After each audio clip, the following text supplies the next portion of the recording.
Any commission और gazetted military officer, GAZETTED, gazetted military officers.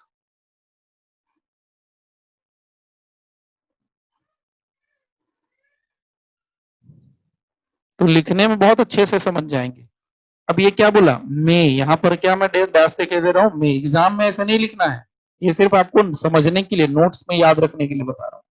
So any commissioned or gazetted military officer may disperse such assembly. Such assembly का मतलब कौन सी assembly? Unlawful assembly. तो such assembly कैसे? By military force, military force. If कह रहा, if public security, अगर public security बात करें, public security is manifestly endangered, endangered। And दूसरा B, no executive magistrate, no executive magistrate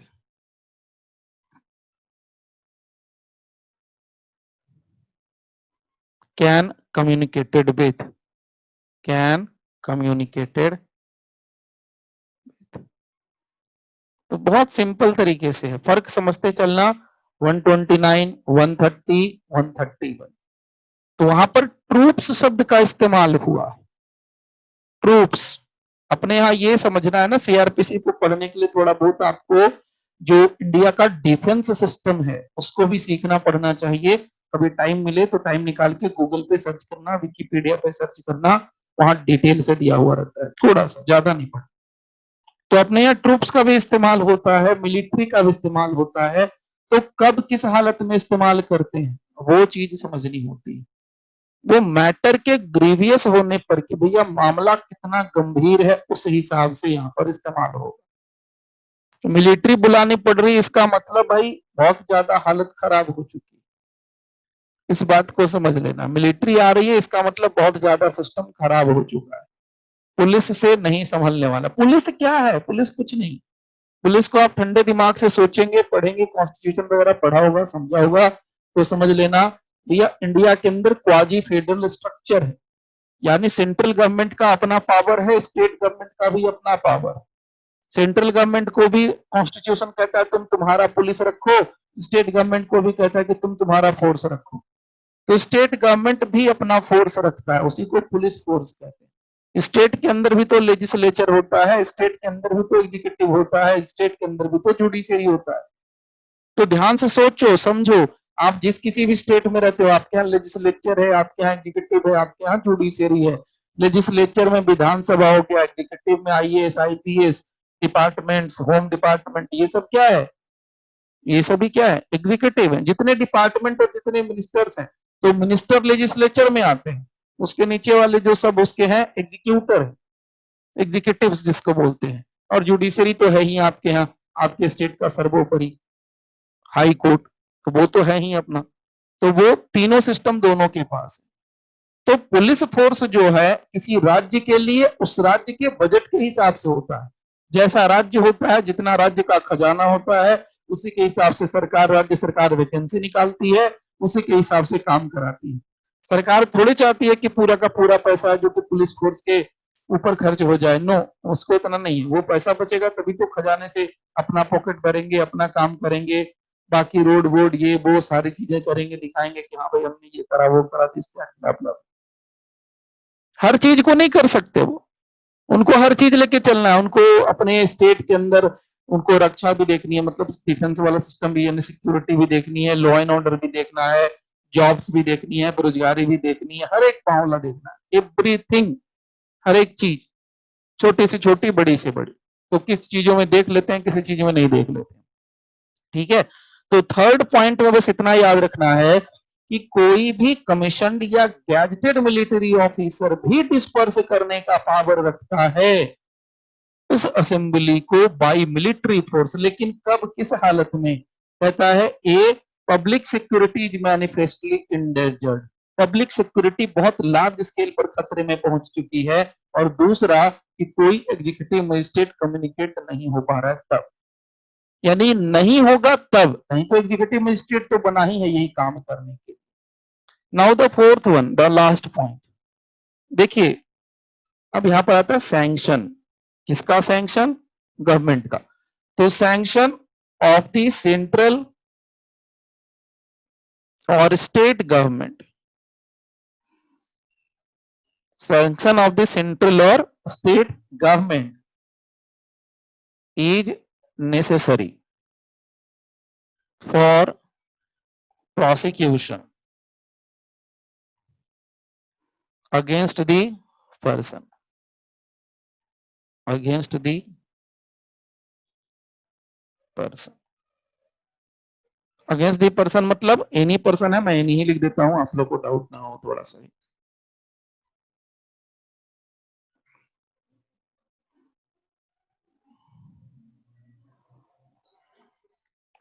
So sanction of the central or state government is necessary for prosecution against any person, comma, magistrate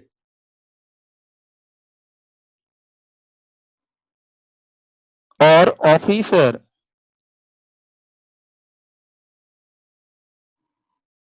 for an act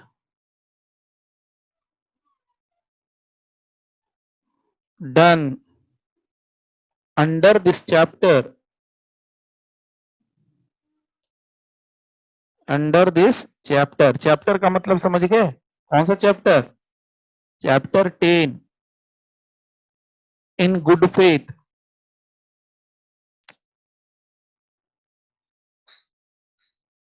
in good faith.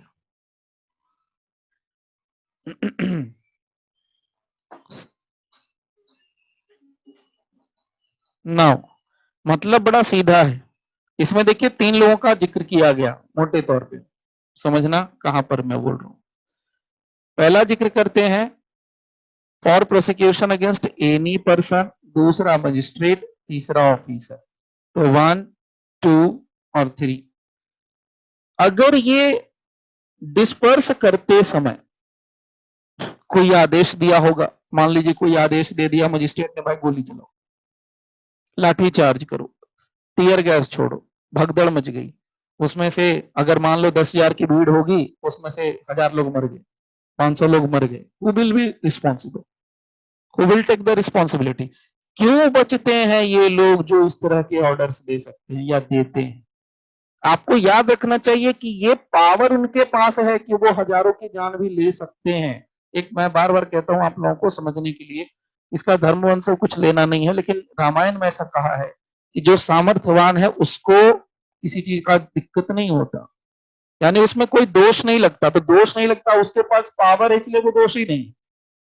यानी अगर 10 लोगों का murder कर देंगे, आप 10 लोगों के ऊपर गोली चला देंगे, तो आपको पक्का पकड़ के फांसी पर लगा देंगे, देरी नहीं लगेगा, 1 साल के अंदर, विदिन 6 मंथ ही हो सकता है कि आपको टांग दें, हैंग टिल डेथ कर दें।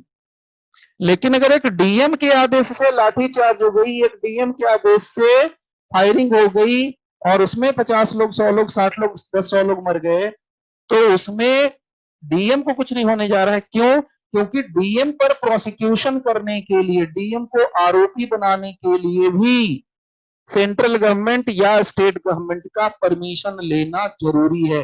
अब ये देखा जाता है कि किस पावर के आदमी ने, किस रैंक के अधिकारी ने आदेश दिया था। मान लीजिए एसएचओ ने आदेश दिया था, तो एसएचओ किसके कंट्रोल में होगा? सेंट्रल गवर्नमेंट की state government? Of course state government के अंदर। State government sir. तो स्टेट गवर्नमेंट उसके ऊपर प्रोसिक्यूशन चलाएगी कि नहीं चलाएगी, उसके ऊपर प्रोसिक्यूशन करने के पहले उस राज्य सरकार से अनुमति लेना पड़ेगा। अब राज्य सरकार अगर अनुमति नहीं देगी तो बच गया, 50 लोगों की मृत्यु भी हो गई उस भीड़ भाड़ के अंदर, तो भी बच गया। अगर परमिशन चला दिया, परमिशन दे दिया, उसके बाद कमीशन बैठ गई, ये वो हो गया, तो फंस गया बेचारा, तो फंस गया। तो यहां पर क्या है, एक तरह से प्रोटेक्शन दिया गया है। प्रोटेक्शन क्यों? क्योंकि कभी भी उनको ये डर नहीं हो उनके अंदर कि हम ऐसा आदेश देंगे तो मेरे ऊपर तलवार लटक जाएगी, कोई प्रोसिक्यूट कर देगा मेरे को। नो, उनको इस चीज की गारंटी मिल गई है। किसको? एसएचओ को गारंटी मिल गई है, मजिस्ट्रेट को गारंटी मिल गई है, किसी भी पर्सन को गारंटी मिल गई है जिसका असिस्टेंस लेकर के डिस्पर्स करता है भीड़ को, लाठीचार्ज करता है, जिसका असिस्टेंस लेके, उनको इस बात की गारंटी दे रहा है सीआरपीसी का सेक्शन 132 कि बेटा तू निश्चिंत रहो। किस बात के लिए? कि तुम्हारे आदेश से 150, 10, 20 लोग मर भी गए, कुछ हो भी गया, एनीथिंग हैपन, तो तेरे को कुछ नहीं होने जा रहा है। डायरेक्टली जो कुछ होगा वो इनडायरेक्टली। क्यों इनडायरेक्टली? क्योंकि जब तक कि सैंक्शन नहीं होगा सेंट्रल गवर्नमेंट का, जब तक कि स्टेट गवर्नमेंट का सैंक्शन नहीं होगा, तब तक तुम्हारे को कोई प्रोसिक्यूट नहीं कर सकता है। अब उसी में आप लोग जो इंटरनल पॉलिटिक्स होता है वो तो आप लोग जानते ही, जिसके पास पावर है बच गया, नहीं है लपट गया। सिंपल सी बात, लपेटे में आ गया। ठीक है, तो आपको यहां पर क्या सीखना है, समझना है। आपके लिए इतनी बड़ी बात बता दी कि बस आप ये जानिए कि लाठीचार्ज या डिस्पर्सल के समय पावर का, फोर्स का इस्तेमाल कब, कौन, कहां, किस तरीके से कर सकता है, किस हद तक कर सकता है, ये जानना चाहिए। यहां पर इन्होंने क्या एक शब्द देके बचाया है सीआरपीसी ने? Good faith. तो कौन सा ऑफिसर कहेगा कि मैंने बैड फेथ में ऑर्डर किया? कोई ऑफिसर कहेगा क्या? कोई राज्य सरकार का नौकर या जो राज्य सरकार का जो गवर्नमेंट सर्वेंट है, जो सरकारी नौकर है, वो कहेगा कि मैंने बैड फेथ में ऑर्डर किया? कोई नहीं कहेगा। सो तो गुड फेथ में ही कहेंगे। This is the practical approach. ठीक है, अब नाउ, अब किसके लिए क्या है वो भी मैं आपको शेयर कर देता हूं नेक्स्ट लाइन में, वो फिनिश हो जाएगा। नेक्स्ट लाइन में बड़ा क्लियर कट कहता है कि sanction of the central government, मैं सीजी लिख रहा हूं, छत्तीसगढ़ मत समझ लेना, central government is necessary. Central government का सैंक्शन, सैंक्शन का मतलब क्या होता है? What is the meaning of sanction? Anybody? What is the meaning of sanction? तो सैंक्शन का मतलब हो गया अनुमति के सेंस में, परमिशन के सेंस में। सो बिना अनुमति लिए कुछ होगा ही नहीं, कुछ प्रोसीड ही नहीं कर पाएंगे हम। तो यहाँ कोर्ट भी मुक्त बधिर हो जाएगा, क्योंकि जब तक परमिशन नहीं तब तक कुछ कर नहीं सकते। So sanction of the central government is necessary. किस बात के लिए? किस बात के लिए? In necessary in the case of any officer, soldier, sailor, airman in the armed forces.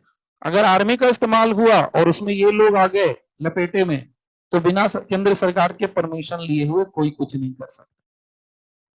इतनी बड़ी बात होगी। नाउ अब परमिशन देंगे नहीं देंगे, क्यों नहीं देंगे, ये भी आपकी समझ से बाहर बाहर की चीज है। रीजनिंग समझिए, क्योंकि सरकार ने, अंग्रेजों ने कानून बनाया था ऑफिशियल सीक्रेट्स एक्ट, तो उनके पास ये भी है। बोलेंगे ना ये तो भैया अगर हम ये बाहर निकाल देंगे, ये डिस्क्लोज कर देंगे, तो राष्ट्र की इंटीग्रिटी, एकता और अखंडता को खतरा उत्पन्न हो सकता है। सो हम ऐसी बातें बाहर नहीं डिस्क्लोज करेंगे। ये बोल के ये उस पर भी पर्दा डल जाएगा, आपको पता भी नहीं चलेगा क्यों ऑर्डर नहीं दिया गया या क्यों ऑर्डर दिया गया। 50 लोग मर गए, मरने का रीजन किसके ऊपर था, किसने ऑर्डर दिया, कैसे हुआ, क्या हुआ, ये आपको भी पता नहीं चल सकता है इन प्रैक्टिकल। तो मैं आपको हर एंगल से शेयर करता हूं। आपके एग्जाम के पॉइंट ऑफ व्यू से जितना जानना जरूरी है बस उतना जानिए। ठीक है, नाउ नेक्स्ट पॉइंट और लास्ट पॉइंट, एनी एक्ट। और ये मैं जो पर्दे के पीछे की कहानी है वो आपके इंटरेस्ट के लिए बताता हूं, आपके नॉलेज के लिए बताता हूं, कि कभी आपको आर्ग्यूमेंट करना पड़े, डिबेट हो, तो वहां आप टिक के रहो। So any act done in good faith so any act done in good faith, कोई भी एक्ट जो गुड फेथ में किया गया, and any act done by an inferior officer or soldier in obedience to any order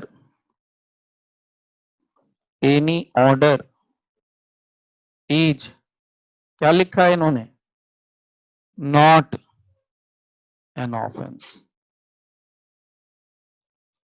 अब समझ में आ गया मैंने जो लाइन क्यों बोली, सामर्थ्यवान पुरुष में कोई दोष नहीं होता, कोई ऑफेंस ही नहीं बना भाई, there is no offence as such. So any act done in good faith, कौन कहेगा कि मैंने बैड फेथ में किया है। So any act done in good faith and any act done by an inferior officer, junior और soldier, officer या soldier, in obedience to any order, आज्ञा मानने में, सीनियर का ऑर्डर सुनने में, इज नॉट एन ऑफेंस। यानी सीनियर ने आदेश दिया कि जाओ लाठी चार्ज करो, लाठी चार्ज करके 4 बंदों की जान ले ली, इतना पीटा कि 4 दिन हॉस्पिटल में रहने के बाद 4 लोग मर गए। भीड़ में, भीड़ को तितर बितर करने में 4 लोगों को इतना पीटा गया कि 4 लोग 4 दिन हॉस्पिटल में रहने के बाद मर गए। Nothing is an offence, try to understand. तो सीआरपीसी ये पावर दे रहा है कि तुम जाओ लाठी चार्ज करो, इसलिए इस पार्ट को आपको याद रखने के लिए मैंने ये सारी बातें बताई। ये लाठी चार्ज वाला पार्ट जो है 129 से लेके 132 तक के अंदर का पार्ट, अनलॉफुल असेंबली। नाम क्या लिखा है इन्होंने, बड़ा सुंदर सा नाम भी, अनलॉफुल असेंबली। तो कोई भी असेंबली अनलॉफुल डिक्लेयर की जा सकती है एनी टाइम। हो सकता है कि कोई शादी वाला बारात हो, उसको भी अनलॉफुल असेंबली डिक्लेयर कर सकते हैं, कोई बड़ी बात नहीं है, सरकारी आदेश का मामला है। अगर उनको लगता है कि हाँ इससे पब्लिक ऑर्डर एंड ट्रैंक्विलिटी पे खतरा पड़ सकता है तो की बात होती है, ठीक है। तो ये पार्ट था आपका 129 टू 132। चलिए अब आगे आपको दूसरा पॉइंट आपको शेयर करता हूं, मेजर पॉइंट, दूसरा डिपार्टमेंट वाले के चलता हूं दूसरे पार्ट में, जिसमें हम लोग देखेंगे पब्लिक न्यूसेंस से पब्लिक ऑर्डर और ट्रैंक्विलिटी पे खतरा उत्पन्न होता है। उनको अगर पब्लिक ऑर्डर और ट्रैंक्विलिटी को मेंटेन रखना है तो पब्लिक न्यूसेंस को कंट्रोल करना है। सबसे पहले एक टर्म हम लोग समझेंगे कि न्यूसेंस क्या होता है। So now